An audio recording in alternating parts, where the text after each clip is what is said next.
Hello 10th class.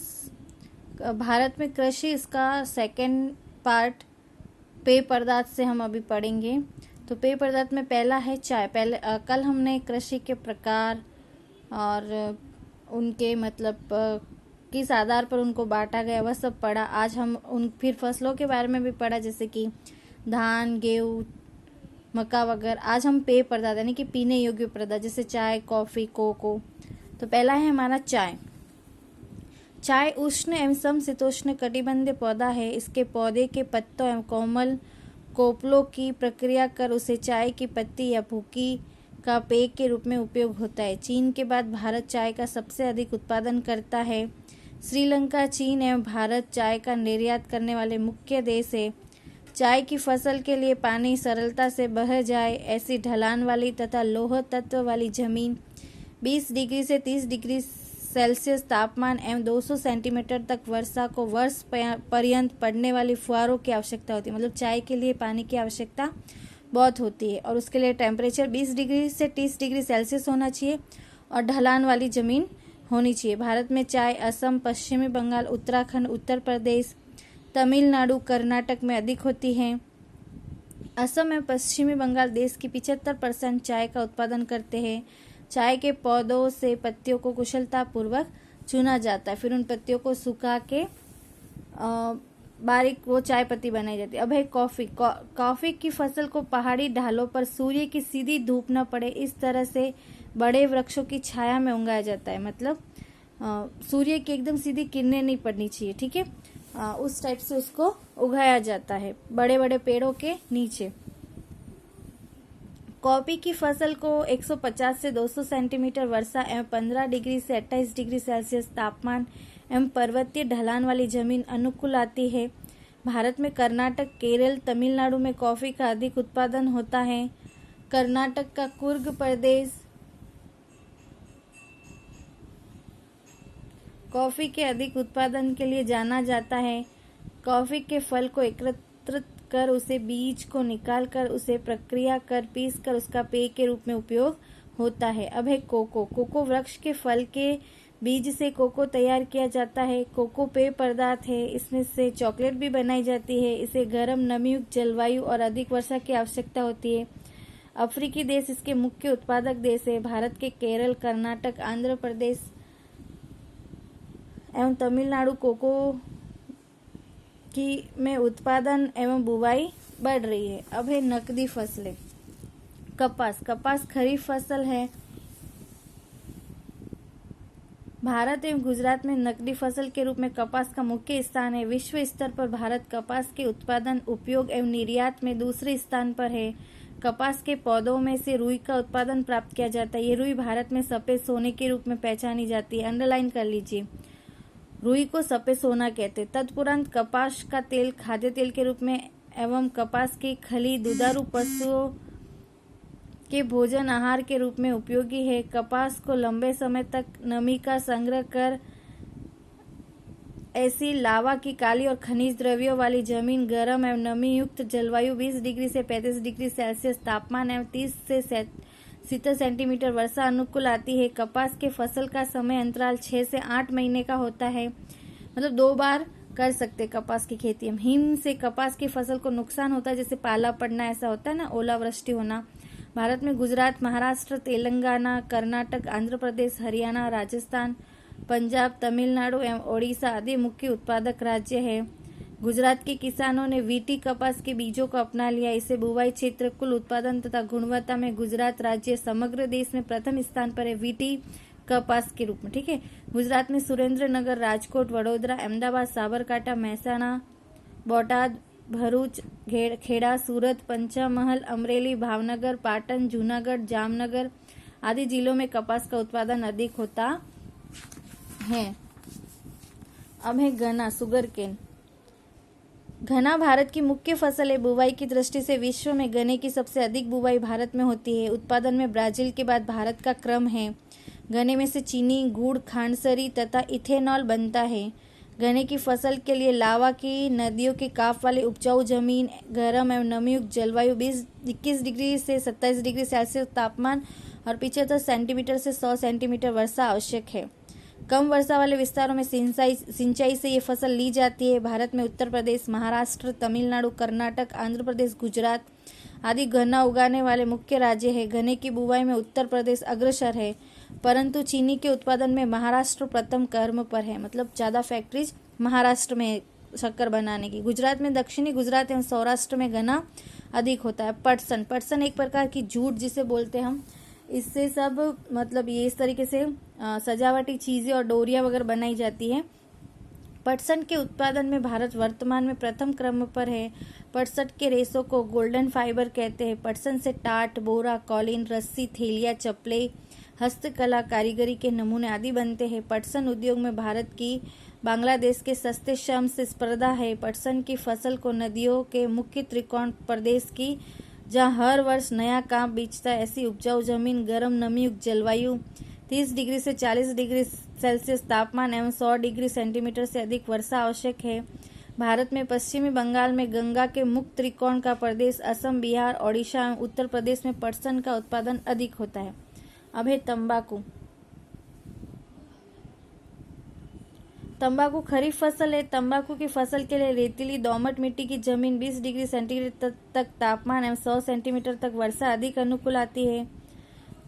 तंबाकू की फसल के लिए जलवायु की अपेक्षा जमीन अधिक निर्णायक परिबल है। चीन, ब्राजील, भारत एवं अमेरिका विश्व के तंबाकू उत्पादन एवं निर्यात करने वाले मुख्य 4 देश है। भारत में गुजरात, आंध्र प्रदेश, उत्तर प्रदेश एवं कर्नाटक तंबाकू उत्पादित करते मुख्य राज्य है। गुजरात में खेड़ा, आणंद जिले में चौरोत्तर के प्रदेश के अलावा आणंद, महसाणा, वडोदरा, पंचमहाल में अधिक बुवाई होती है। भारत में कुल बीड़ी तंबाकू उत्पादन का 80% गुजरात में होता है। तंबाकू का उपयोग गुटखा, बीड़ी, सिगरेट, सुगंधी आदि बनाने में होता है। तंबाकू का सेवन स्वास्थ्य के लिए हानिकारक है। तंबाकू गुटखा पर प्रतिबंध रखने वाला सिक्किम प्रथम राज्य है। अब है रबर। रबर भी पेड़ों से प्राप्त होता है। लैटेक्स कुल के रबर के वृक्ष से झरने वाले दूध शीर में से रबर तैयार होता है। रबर के बागानों में से एकत्र किए गए दूध में एसिटिक एसिड मिलाकर धीमी आंच पर गर्म कर रबर बनाया जाता है, जिसका उपयोग टायर ट्यूब जैसे अनेक औद्योगिक उत्पादनों में होता है। गर्म एवं नमी युक्त जलवायु, अधिक वर्षा वाले क्षेत्रों में रबर की बागानी कृषि की जाती है। विश्व में रबर उत्पादन में मलेशिया प्रथम स्थान पर है। भारत का मुख्य उत्पादक देशों में समावेश होता है। भारत में केरल, तमिलनाडु, कर्नाटक, असम एवं त्रिपुरा रबर का उत्पादन करने वाले मुख्य राज्य। अब औषधीय मसाले।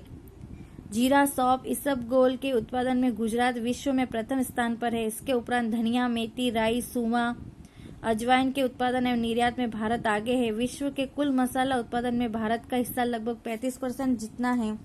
भारत की काली मिर्च, तेजपत्ता, लौंग आदि की देश विदेश में खूब मांग रहती है।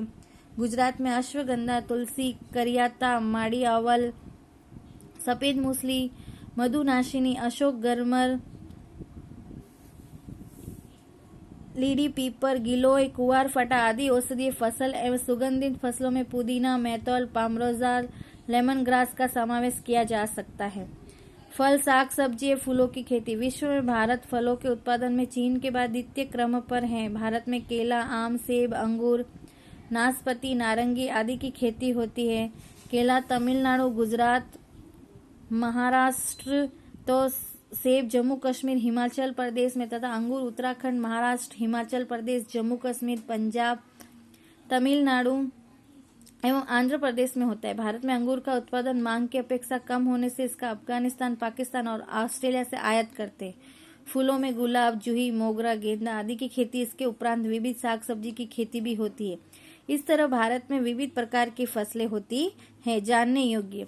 गुजरात में नकदी फसलों की कृषि बढ़ने से घास चारे की कमी रहती है, क्योंकि लोग यही फसलें उगाते कि इनसे पैसा मिलता है, इसलिए घास जो गाय को चारा डालते वह घास की कमी रहती है। घास चारे की विविध फसलें जैसे कि धरप, गुजरात धरप, अंजन, पुसो, येल्लो अंजन, मारवेल, गुजरात मारवेल घास, शनियार तथा जिंजवा, धामण, हेमटा एवं कल्टोरिया जैसे घास चारे की फसलें बोई जा सकती है।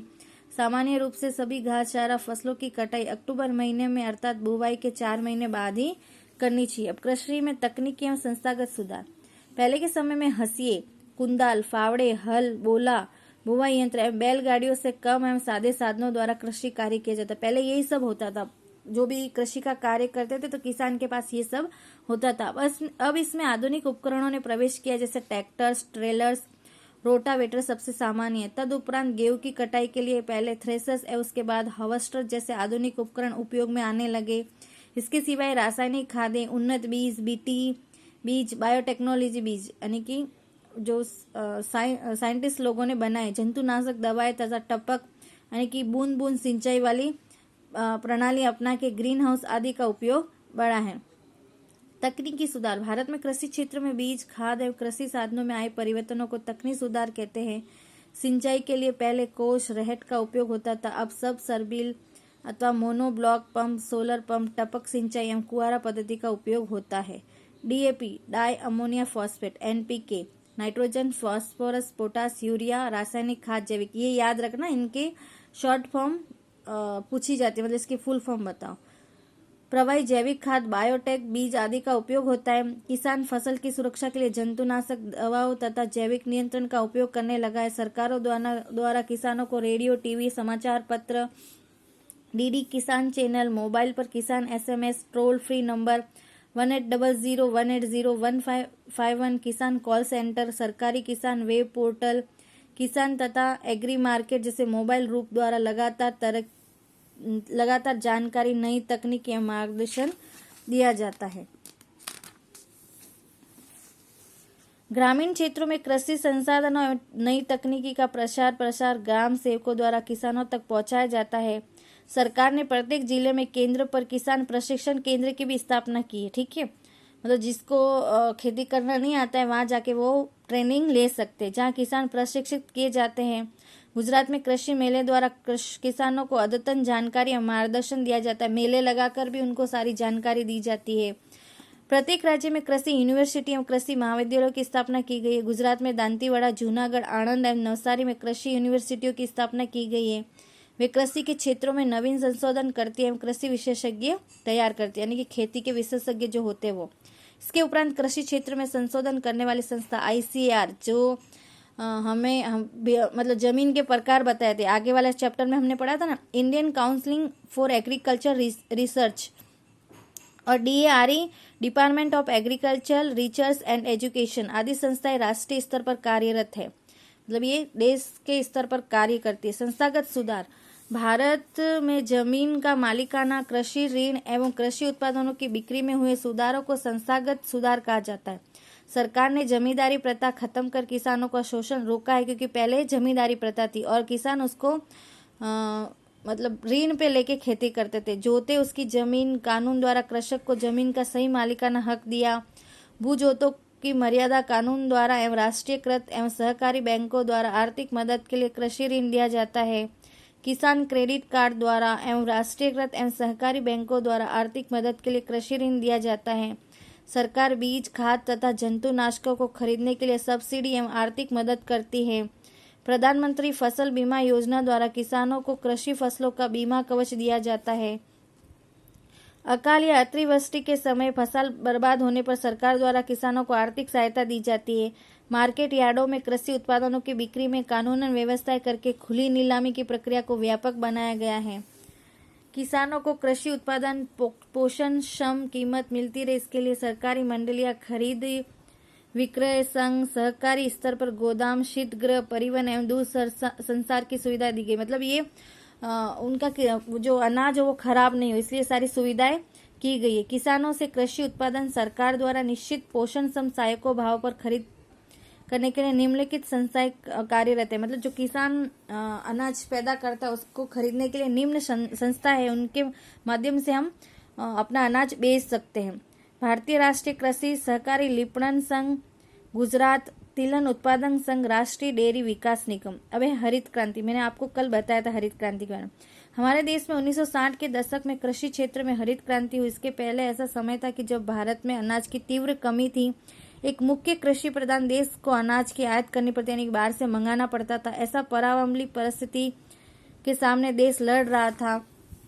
बीजों की उन्नत किस्में, रासायनिक खाद का बड़ा उपयोग, देश के किसानों का प्रचंड पुरुषार्थ, बिजली की व्यापक व्यवस्था, सिंचाई की सुविधा में हुए सुधार आदि परिबलों से कृषि क्षेत्र में उत्पादन में हुए असाधारण बढ़त को हम हरित क्रांति के रूप में पहचानते हैं। हरित क्रांति का मुख्य उद्देश्य था कृषि उत्पादकों में वृद्धि हो, किसानों को अधिक प्रमाण में रासायनिक खाद एवं जंतुनाशकों का उपयोग करने के लिए प्रेरित किया गया एवं कृषि उपज में वृद्धि करने के लक्ष्य को प्राप्त करने में सफलता मिली। हरित क्रांति से गेहूं एवं धान की फसल के उत्पादन में विक्रमजनक उत्पादन हुआ, यानी कि चावल और गेहूं इनके उत्पादन में बहुत ज्यादा उत्पादन बढ़ा। देश में पहले जहां खाद्य अन्न की कमी थी वहां आज अनाज के पर्याप्त भंडार है। एक समय था जब अकाल भारत में कुछ समय के बाद आपदा में बदल गया था। अकाल पड़ा तो अनाज नहीं था, तो मतलब वो एक तरह से महामारी होगी। जैसे कोरोना हुआ ना, वैसे आपदा आ गई। हरित क्रांति के बाद उसके प्रभाव नहीं दिखे। बाद में फिर कभी भी अनाज की कमी नहीं आई। हरित क्रांति होने के बाद अनाज के सुरक्षित भंडार के कारण अकाल या पानी की कमी की परिस्थिति का सरलता से सामना किया जा सकता है। यानी कि हमें भंडारण करके रखना चाहिए ताकि कभी भी कैसी भी परिस्थिति में काम आ सकता है। क्योंकि अब आप लोगों ने भी देखा होगा कि कोरोना के टाइम में कैसा हुआ था, सारे उद्योग धंधे सब कुछ बंद था। तो यदि सेविंग नहीं होती तो हम कैसे घर चलाते। मतलब यही सब है। तो हमेशा ही स्टॉक करने की आदत हमें रखनी चाहिए। यानी कि 10 रुपए है तो उसमें से हमको 2 या 3 रुपए तो बचाने ही है। ऐसी आदत अभी से बना लेनी चाहिए, क्योंकि फ्यूचर में कभी भी कैसा भी वक्त आ सकता है।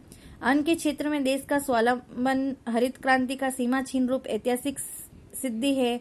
आज नकदी फसलों की बुवाई बढ़ने से दलहन एवं धान्य फसलों का बुवाई क्षेत्र में उत्पादन घटा। मतलब क्योंकि अब लोग जिनमें जल्दी से जल्दी पैसे मिल जाते हैं और जो खरीद ली जाती है सरकार द्वारा पहले ही, तो वही फसलें उगाती है। इसलिए दलहन और तिलहन वाली फसलें अभी नहीं करते। एक ही फसल का पुनरावर्तन होने से जमीन का उपजाऊपन भी घटा है। विश्व के देशों ने कृषि के क्षेत्र में उन्नत तकनीकी का उपयोग कर जो प्रगति की है, वहां तक पहुंचने में हमें दूसरी हरित क्रांति के लिए तैयार होना चाहिए। भारतीय अर्थतंत्र में कृषि का योगदान। कृषि भारत का मुख्य व्यवसाय है। स्वतंत्रता के समय कृषि पर जो भार था वह अब कम हुआ। इसके बावजूद अर्थतंत्र में इसका योगदान महत्वपूर्ण है। ये देश के लगभग आधे लोगों को रोजगार देती है। कृषि क्षेत्र देश के कुल सकल घरेलू उत्पादन यानी कि जीडीपी का लगभग 17% हिस्सा रखती है। भारत के महत्वपूर्ण कृषि उत्पादन चावल, गेहूं, तिलहन, कपास, पटसन, चाय, कॉफी, गन्ना, तंबाकू, आलू आदि हैं। इसके निर्यात से भारत को विदेशी मुद्रा प्राप्त होती है। मतलब ये सब चीजें विदेश में हम निर्यात करते, बेचते हैं। मतलब कृषि उपज के उत्पादन में भारत विश्व में दूसरे स्थान पर है। सूती कपड़ा, चीनी, कागज, तेल इत्यादि उद्योग तथा खाद्य सामग्री प्रसंस्करण उद्योग के लिए कच्चा माल भी कृषि से ही उपलब्ध बनता है। कृषि से भारत के लोगों को भोजन प्राप्त होता है, परंतु अनियमित एवं अनिश्चित वर्षा एवं सिंचाई के क्षेत्र में अल्प सुविधा के कारण कृषि के क्षेत्र में विश्व बाजार में भारत का प्रदर्शन सातत्यपूर्ण नहीं रहा है। मतलब क्योंकि बहुत सारी मुसीबत है कृषि के क्षेत्र में। अनाज संरक्षण।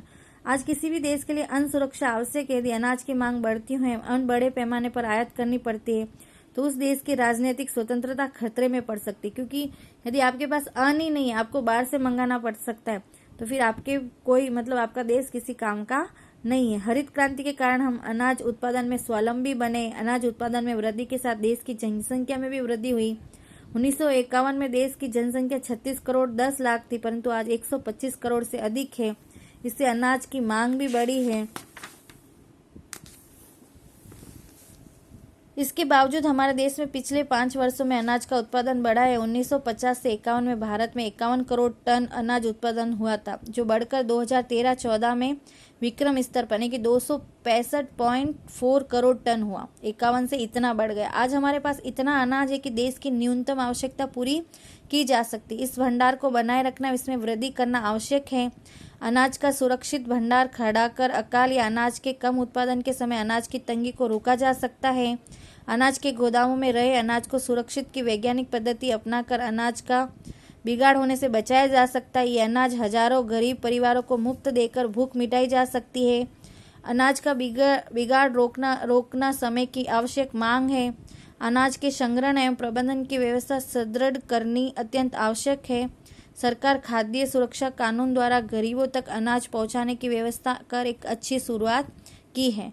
क्योंकि अभी 2 रुपये किलो 5 रुपये किलो ऐसे गेहूं मिलता है, तो ये सरकार की अच्छी व्यवस्था है कि गरीबों को भी भोजन मिल जाता है। भारत की कृषि एवं वैश्वीकरण का प्रभाव। भारत का किसान अपनी कृषि उपज को वैश्विक बाजारों में बेचकर फायदा प्राप्त कर सके, इस उद्देश्य से कृषि क्षेत्र में वैश्वीकरण नीति अमल में लाई गई। वैश्वीकरण के कारण कृषि के क्षेत्र में कुछ परिवर्तन आए हैं। कृषि फसलों के आयात निर्यात की प्रक्रिया सरल बनाई गई है।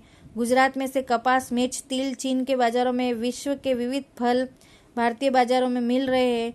वैश्वीकरण से भारत में बहुराष्ट्रीय कंपनियों द्वारा विक्रय किए जाते उच्च कीमत के जीनेटिकली मॉडिफाइड बीटी बीज आए, जिससे कृषि में खर्च बढ़ा है, परंतु कपास एवं मक्के के उत्पादन में इससे वृद्धि हुई। आयात सरल होने से हमारे घरेलू कृषि उत्पादनों को यहाँ स्पर्धा का सामना करना पड़ रहा है। कुछ उत्पादनों को वैश्विक बाजार मिलने से उन्हें उनके पेटेंट रजिस्ट्रेशन की आवश्यकता उत्पन्न हुई। मतलब यहाँ का सामान यदि बाहर बेचना है तो हमें पेटेंट रजिस्टर करवाना पड़ता है, फिर हम यहाँ से बाहर सामान बेच सकते हैं। भारत को कृषि के क्षेत्र में होने वाली स्पर्धा का सामना करने के लिए नवीन तकनीकी अपनाकर गुणवत्ता पर ध्यान देना होगा। कृषि क्षेत्र से जुड़े लोगों की आर्थिक उन्नति एवं सदृढ़ता बढ़ाने के लिए योजनापूर्ण कदम उठाने होंगे। बढ़ती जनसंख्या एवं भविष्य में बढ़ने वाली कृषि उपजों की मांग के साथ आर्थिक प्रगति की विकास यात्रा को बनाए रखने के लिए द्वितीय हरित क्रांति के लिए ठोस व्यूह रचना बनानी चाहिए। ठीक है, ये आपका चैप्टर खत्म। ये इसके अभ्यास प्रश्न आप देख लेना, एक बार समझ लेना, नहीं समझ में आया तो आप मुझे फिर से पूछ लेना। ठीक है, थैंक यू क्लास।